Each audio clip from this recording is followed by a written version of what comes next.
आप अपना बंगाल बचाए रखिएगा। आजादी के दिन की बहुत सारी मुबारकबाद आप सारे लोगों को। सलाम करता हूं आपकी जिंदा दिली को, आपके जोश को, आपके जज्बे को।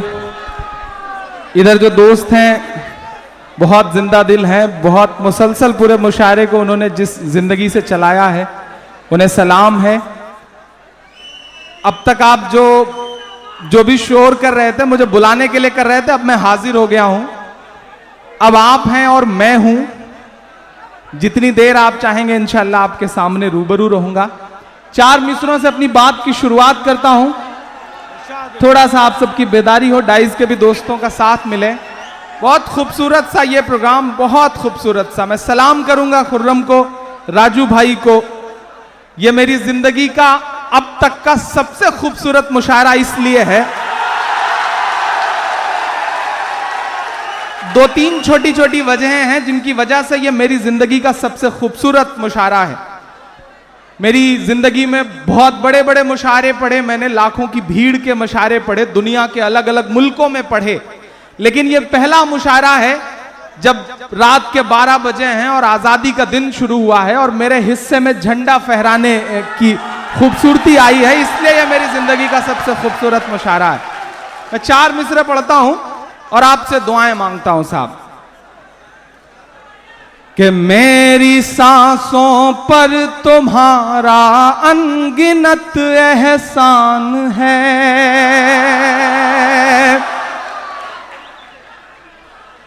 मेरी सांसों पर तुम्हारा अनगिनत एहसान है, तेरी खुशहाली रहे कहता मेरा ईमान है।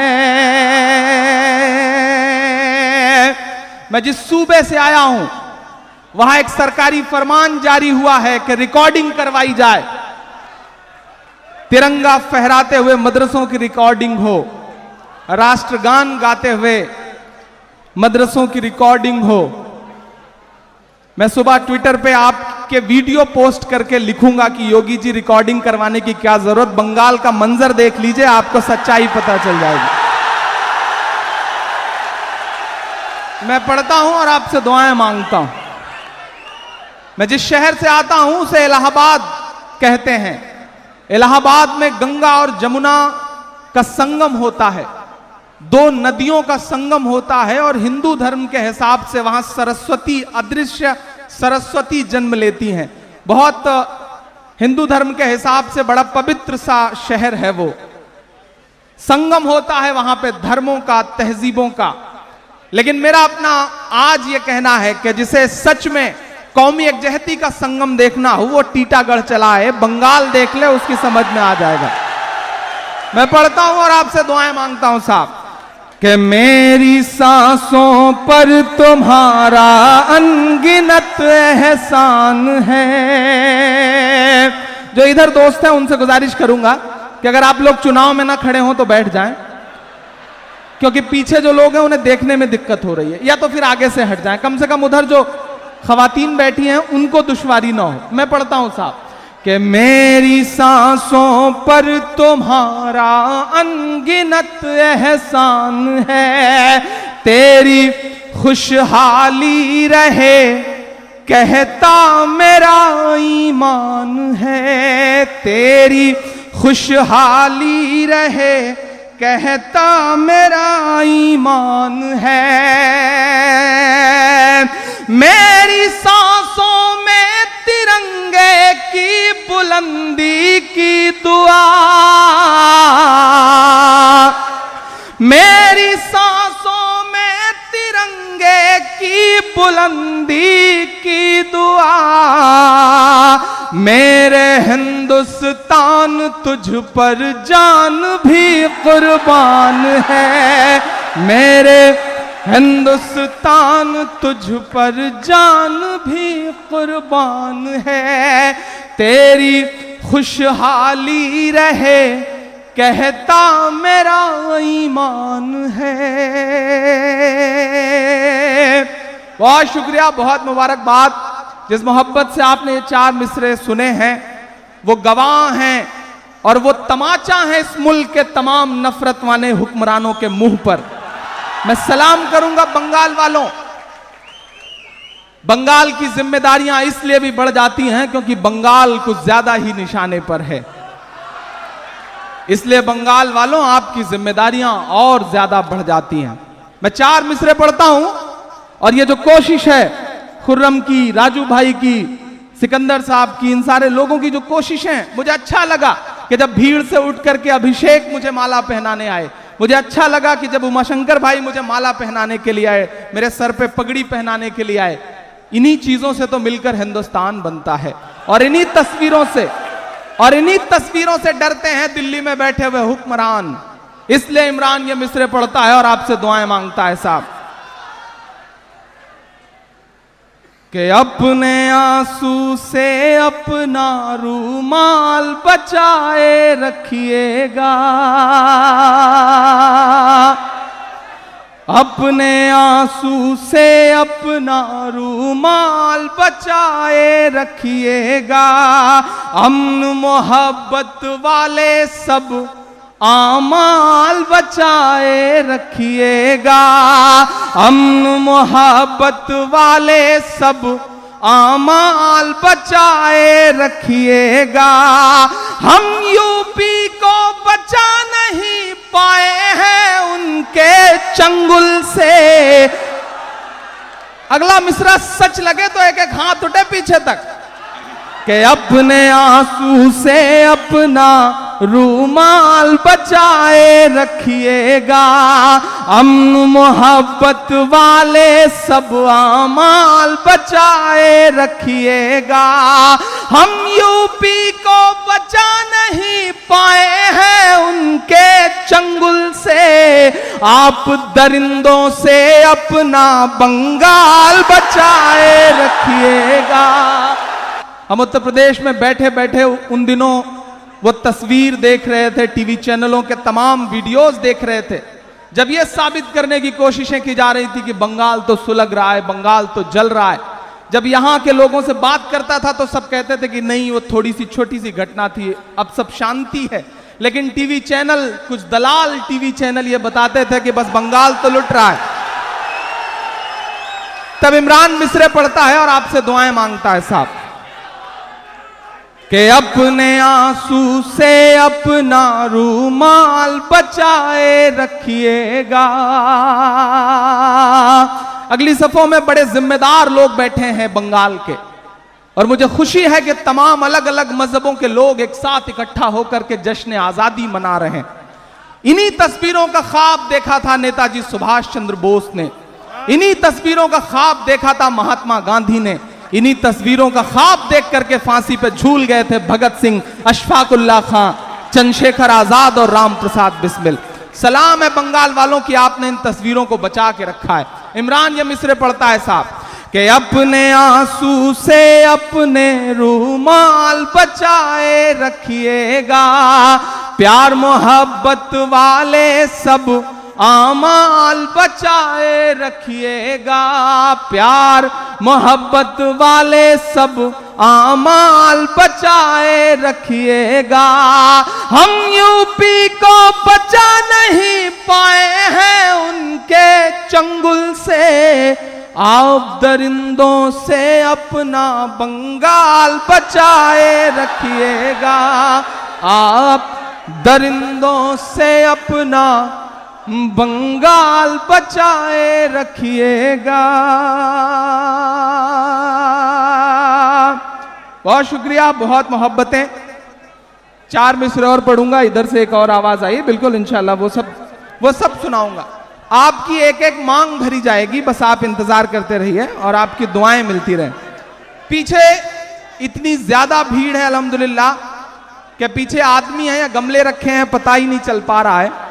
थोड़ा सा आपकी तरफ से भी शोर हो, तालियां बजें तो आपकी सदाएं हम तक पहुंचे तो शायद हमें यह लगे कि जिंदा लोग वहां बैठे हुए हैं। सलाम है आपको। आप ये मत समझिएगा कि आप बहुत दूर हैं तो आपकी आवाज मुझ तक नहीं आएगी। आप मेरे एहसास तक पहुंच के बताइए, इंशाल्लाह मैं आपकी धड़कनें सुन के बताऊंगा, ये वादा करता हूं आपसे। मैं 4 मिसरे और पढ़ता हूं और दुआएं मांगता हूं आपसे साहब कि देशभक्ति कभी न्याय के नाम पर, देशभक्ति कभी न्याय के नाम पर मुल्क बेचा गया चाय के नाम पर। देशभक्ति कभी न्याय के नाम पर मुल्क बेचा गया चाय के नाम पर। आज इंसान खुद जानवर हो गया, जान लेता है वो गाय के नाम पर, जान लेता है वो गाय के नाम पर, जान लेता है वो गाय के नाम पर। ईमान को मत मारिए। जश्न आजादी का दिन है, एक पैगाम जाना चाहिए पूरे मुल्क तक। बंगाल की सरजमीन से उठी हुई आवाज पूरी दुनिया में एक नारा बनती है, कि पूरे मुल्क को एक दिशा देने का काम करती है। इमरान ये 4 मिसरे पढ़ता है, सच्चे लगे तो आपकी दुआएं मिले कि इस सियासत के लिए ईमान को मत मारिए, राम को मत मारिए, रहमान को मत मारिए, राम को मत मारिए, रहमान को मत मारिए। कल मुझे एक गाय ये रो रो के कहती ही मिली, नाम पर मेरे किसी इंसान को मत मारिए, नाम पर मेरे किसी इंसान को मत मारिए। आज कृष्ण जन्माष्टमी है। पूरे देश को बंगाल की तरफ से इस खूबसूरत से त्योहार की मुबारकबाद देते हुए इमरान ये मिसरे पढ़ता है कि इस सियासत के लिए ईमान को मत मारिए, राम को मत मारिए, रहमान को मत मारिए। कल मुझे एक गाय ये रो रो के ही कहती मिली, नाम पर मेरे किसी इंसान को मत मारिए, नाम पर मेरे किसी इंसान को मत मारिए।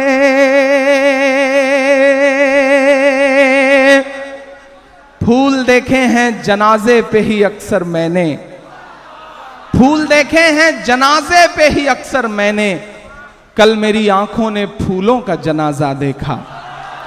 मैं उत्तर प्रदेश से आया हूं, मेरी आंखों में तकरीबन 70 के आसपास मासूम फूलों की लाशों की तस्वीरें। हम लड़ते रहे मजहबों के नाम पर, हम लड़ते रहे जानवरों के नाम पर, और उधर कब ऑक्सीजन ने हमसे हमारे बीच से न जाने कितने मासूम बच्चे छीन लिए। मेरी आंखों में वो तस्वीर है। लेकिन मुझे हैरत है, मैं इस मंच पर खड़ा होकर के ये बात पूरी जिम्मेदारी से कह रहा हूं, यहां अलग अलग मजहबों के लोग हैं, एक शायर की अपनी एक जिम्मेदारी है। उसकी जिम्मेदारी यह है कि मुझे याद आता है कि पहले प्रधानमंत्री इस देश के जवाहरलाल नेहरू साहब संसद की सीढ़ियों से उतर रहे थे। एक शायर की, एक कवि की, एक कलमकार की जिम्मेदारी क्या है उसे बताता हूं आपको। दोस्तों, मेरी आंखों के सामने बड़ी तादाद में नई नस्ल खड़ी है, मेरे हमउम्र लोग खड़े हैं, ऐसे तमाम बुजुर्ग भी बैठे हैं जिनके लिए मैं बेटे की तरह हूं। मैं ये बात कहते हुए अपनी जिम्मेदारी निभाता हूं। देश के पहले प्रधानमंत्री पंडित जवाहरलाल नेहरू संसद की सीढ़ियों से उतर रहे थे।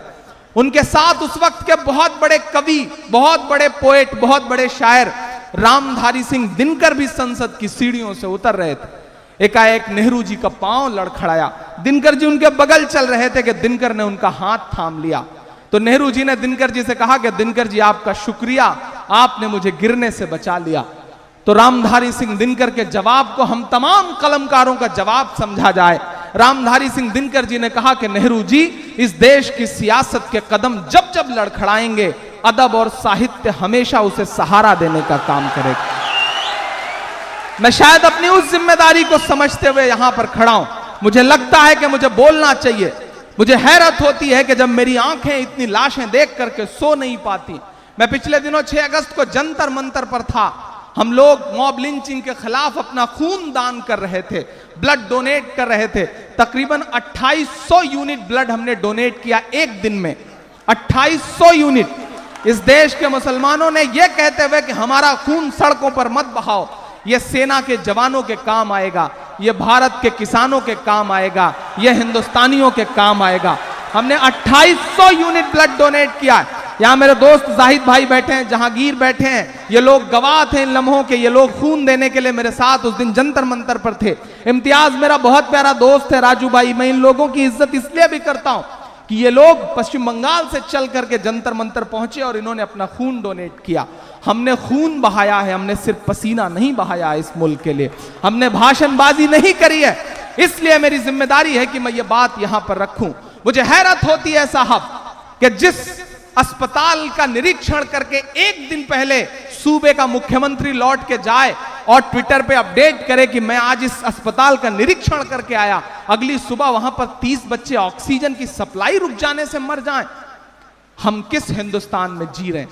मुझे उससे भी बड़ी हैरत तब होती है कि जब पुर्तगाल के एक बच्चे के लिए इजराइल जाकर के एक बच्चे से मिल करके उसे लिपटा करके उसकी तस्वीर सोशल मीडिया पे पोस्ट करने वाले, पाकिस्तान जाकर के नवाज शरीफ की मां का हाल चाल लेते हुए, उनके पैर छूते हुए तस्वीरें पोस्ट करने वाला हमारे देश का प्रधानमंत्री इन 60-70 मौतों पर संवेदना का एक ट्वीट तक नहीं करता, तब मुझे लगता है कि मजहबों से ऊपर उठ करके मैं पूरे देश के सामने यह बात कह रहा हूं, तब हमें लगता है कि मजहबों से ऊपर उठ करके सियासतदानों से सवाल पूछने का वक्त आ चुका है। इस वक्त इमरान हिंदू या मुसलमान बनकर के यह बात नहीं कह रहा है। अशोक साहिल ने कभी एक शेर कहा कि मैं तुम्हें अपने उसूलों की कसम देता हूं, मुझको मजहब के तराजू में न तौला जाए, मैंने इंसान ही रहने की कसम खाई है, मुझको हिंदू या मुसलमान न समझा जाए, मुझको हिंदू या मुसलमान न समझा जाए। तब मैं यह सवाल इस देश के सामने उछालता हूं और मुझे लगता है कि शायद इसलिए उन्होंने अब तक ट्वीट नहीं किया। किस लिए उन्होंने ट्वीट नहीं किया? मैं 4 मिसरे पढ़ता हूं, अगर आपको लग जाए कि मेरी बात सही है तो सुबह उनका भाषण आएगा और आप सुनिएगा। मैं मिसरे पढ़ता हूं कि आप तड़प कर मरते रहिए, वो तो चैन से सोएंगे। आप में हिंदू भी शामिल है, मुसलमान भी शामिल है, सिख भी शामिल है, ईसाई भी शामिल है। इमरान मिसरे पढ़ रहा है कि आप तड़प कर मरते रहिए, वो तो चैन से सोएंगे, मासूमों के खून के धब्बे फिर दामन से धोएंगे, मासूमों के खून के धब्बे फिर दामन से धोएंगे। बच्चों की भी मौत पे देखो एक ट्वीट तक नहीं किए, लगता है मोदी जी सीधे लाल किले से रोएंगे, लगता है मोदी जी सीधे लाल किले से रोएंगे, लाल किले से रोएंगे, लगता है मोदी जी सीधे लाल किले से रोएंगे। एक नज्म सुनाने की ख्वाहिश है आपको, एक ऐसी नज्म सुनाना चाहता हूं जो इन दिनों मेरा मिशन है। एक ऐसी नज्म आपको सुनाना चाहता हूं जो इस वक्त की जरूरत है। एक नज्म सुनाता हूं साहब। मेरी आंखों में मॉब लिंचिंग के जरिए, भीड़ के जरिए पीट कर मारे गए लगभग 40 के आसपास मासूम लोगों की लाशें हैं। मेरी आंखों में अखलाक की लाश है, मेरी आंखों में पहलू खान की लाश है, तो मेरी आंख में झारखंड में बच्चा चोरी के नाम पर मारे गए गंगेश और गणेश की लाश है। मेरी आंखों में कश्मीर में भीड़ के जरिए पीट पीट कर मारे गए डीएसपी अयूब पंडित की भी लाश है। मेरी आंखों में नईम की लाश है। मेरी आंखों में जुनैद की लाश है। मेरी आंखों में तमाम लाशें हैं। और मैं एक नज्म पढ़ना चाहता हूं। आखिर कहां आके खड़े हो गए हैं हम। ये नज्म शायद इस वक्त की जरूरत भी है। और ये पीढ़ी सामने खड़ी है, आप पर इल्जाम है कि आप सिर्फ मजहबी शेरों पर दाद देते हैं। आप पर एक इल्जाम है कि आप पे जब भी कोई एक सियासी शेर सुनाया जाता है तो आप लम्हे भर में नारे तकबीर लगाना शुरू कर देते हैं। बचाइए अपने नारों को। ये नारे सियासी महफिलों के नहीं हैं। ये नारे बाजारों में लगाने के नारे नहीं है। ये मजहबी नारे हैं। ये मजहबी प्रोग्रामों तक महदूद रखिए।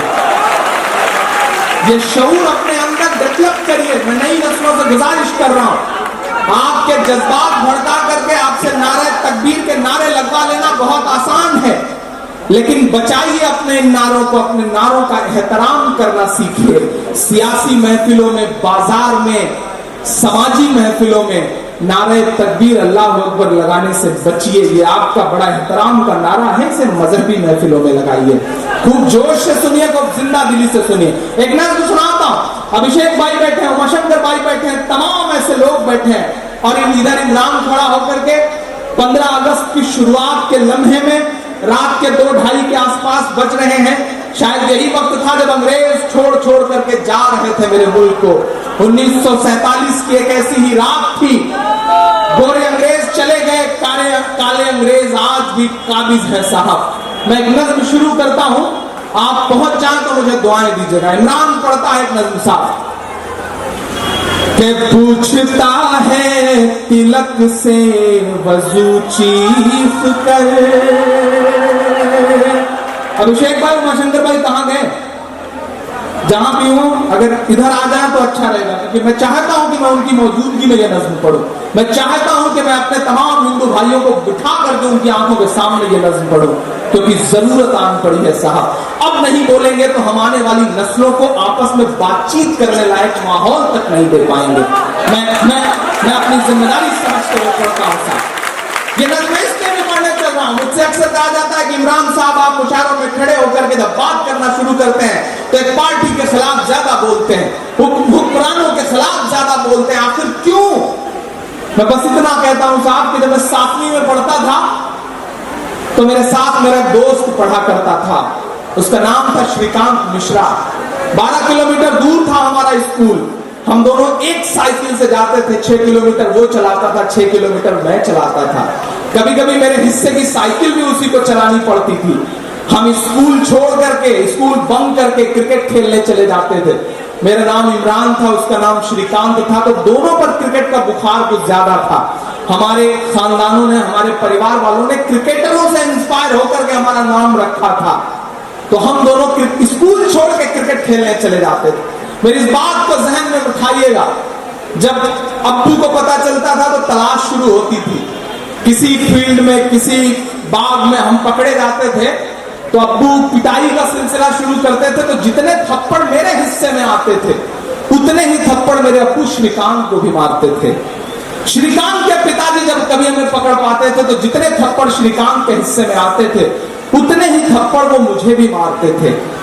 लेकिन आज अगर एक थप्पड़ मेरे अब्बू श्रीकांत को मार दें या श्रीकांत के पिताजी एक थप्पड़ इमरान को मार दें तो कब वो थप्पड़ हिंदू मुसलमान के सांचे में ढल जाएगा कोई कह नहीं सकता।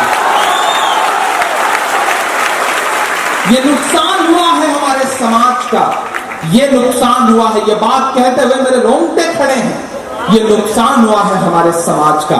बचाइए इस समाज को, बचाइए इस हिंदुस्तान को पाकिस्तान बनने से, बचाइए इस हिंदुस्तान को अफगानिस्तान बनने से, सीरिया बनने से, नाइजीरिया बनने से। क्योंकि इस हिंदुस्तान को जिस तरफ ले जा रहे हैं लोग, सिर्फ सड़कों पर खून खराबा के अलावा कोई और तस्वीर मेरी आंखों में दिखाई नहीं पड़ रही। इसलिए मैं ये नज्म पढ़ता हूं साहब कि पूछता है तिलक से वजू चीफ कर, आमने सामने रूबरू चीफ कर। पूछता है तिलक से वजू चीख कर आमने सामने रूबरू चीख कर गाय के नाम पर जो बहाया गया, गाय के नाम पर जो बहाया गया, पूछता है हमारा लहू चीख कर। जब तेरा और मेरा, जब तेरा और मेरा एक ही रंग है, जब मेरा और तेरा एक ही रंग है, फिर बताओ भला किस लिए जंग है, फिर बताओ भला किस लिए जंग है। जब मेरा और तेरा एक ही रंग है, फिर बताओ भला किस लिए जंग है, फिर बताओ भला। पहला बंद पढ़ता हूं इस नज़्म का साथ कि कौन कहता है आबाद हो जाएंगे, एक गुजरी हुई याद हो जाएंगे। कौन कहता है आबाद हो जाएंगे, एक गुजरी हुई याद हो जाएंगे। एक दूजे के खून की रही प्यास तो, आने वाले वक्त की सच्चाई बोल रहा हूं मैं कि कौन कहता है आबाद हो जाएंगे, एक गुजरी हुई याद हो जाएंगे। एक दूजे के खून की रही प्यास तो, एक दिन दोनों बर्बाद हो जाएंगे, एक दिन दोनों बर्बाद हो जाएंगे। कि मेरे बिन तू अधूरा रहेगा सदा, मेरे बिन तू अधूरा रहेगा सदा।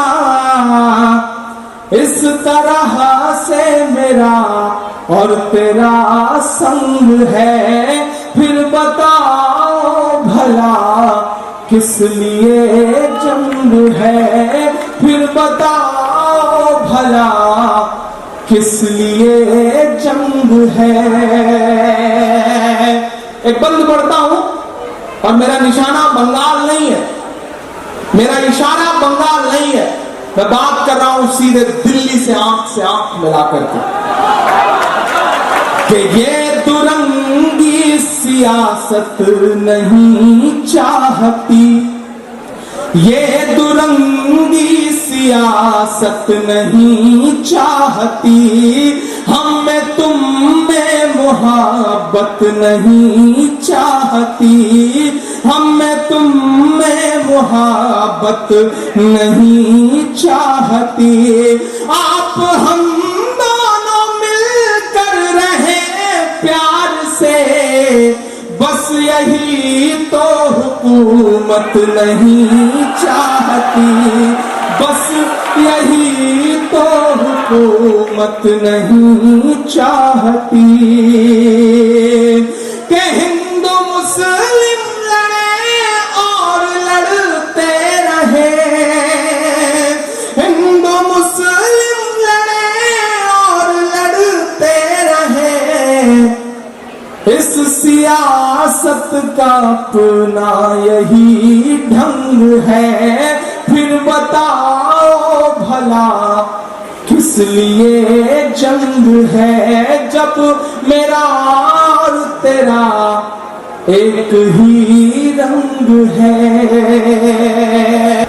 कि तोड़ कर इस यकीन को नहीं जाएंगे तोड़ कर इस यकीन को नहीं जाएंगे, भूल जाओ कहीं को नहीं जाएंगे, भूल जाओ कहीं को नहीं जाएंगे। मेरे पुरखों ने सींचा लहू से इसे, छोड़कर इस जमीन को नहीं जाएंगे, छोड़कर इस जमीन को नहीं जाएंगे।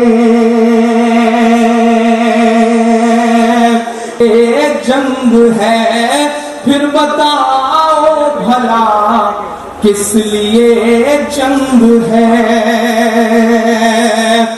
अरे इमरान अब ये मिसरे पढ़ता है, जो मेरा गुस्सा है, जो मेरी टीस है, जो मेरा दर्द है, वो सिमट आया है इन मिसरों में।